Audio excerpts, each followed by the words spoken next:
6 years ago, I got into the mortgage side of things. And that same year, I did a thing called Leadership Reading. And I think what Leadership Reading did for me is it's a project where you meet everyone who runs the different parts of your city for 9 months.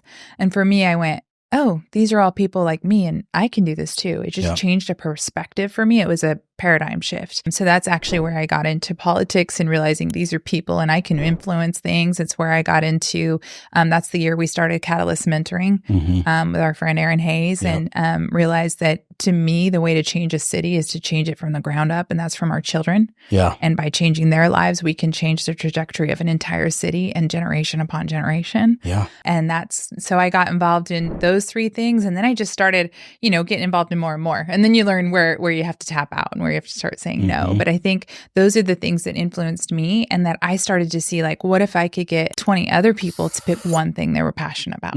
That's how you change a city. That's what you do is like, if each person picked one thing, can you imagine the fire you could start, right? Yeah. So that's cool. So 6 years ago, your eyes were opened to the influence that people can have when they focus on things they're passionate about in a city like Reading to making a difference. And we've seen that here. I mean, Reading, I always tell people that always challenge me living in Reading when they live in Tennessee and Florida. I always tell them that the worst thing about Reading is it's in California. But if you ever came here, you would see why I stay here, because it is a very special place. And the people here are very special people. I mean, literally some of the most incredible people I've ever met in my life live here.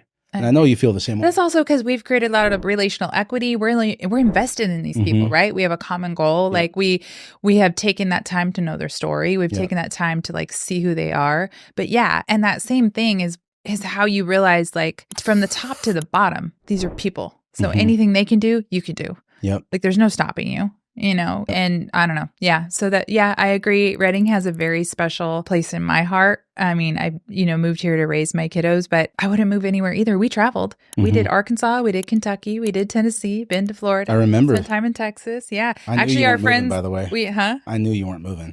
No. Well, I mean, part of my story is helping someone run for governor, right? Yep. And so when we were in Tennessee, I got a call from my friend and she's like, so we can't pack up our 1,000 acres. And so you're staying because you're going to help him run for governor. And I said, okay, friend. And the truth is, to me, that's Gavin Newsom, right? Oh, yeah, it was Gavin. Totally. No, my friend Brian Daly, who really nailed it. He did really, really well. He did. He did really well. Yeah. It was a David against Goliath, right? Yeah. I would use a different analogy, but I won't go there. We won't go there. Yeah. We're going to be kind today. Yeah. But all that to say, as in all the other things we just talked about. Yeah. If we don't hold the line in California, it doesn't matter where you go. There's nowhere you can run. There's nowhere you can, if you won't stand for who you are and what you believe, where you are, it really doesn't matter, right? It doesn't. You got to do it right where you are. I had so many people in business that said, stay out of this, stay out of that. Yeah. And I just was like, I don't think that's the right thing anymore. I don't think, because if everyone's silent and we just keep allowing things to go the way they go, I mean, we're going to get into housing and mortgage because it's all directly tied together. 100%. It's like people always, you would hear these people say, like, I don't really get into politics. It's like, well, then do you not work? Do you not pay bills? Right. Do you not? Inflation has a lot to do with politics. Right. Housing has a lot to do with politics. 100%. Everything you do in your life is impacted by politics. They're government-backed loans, right?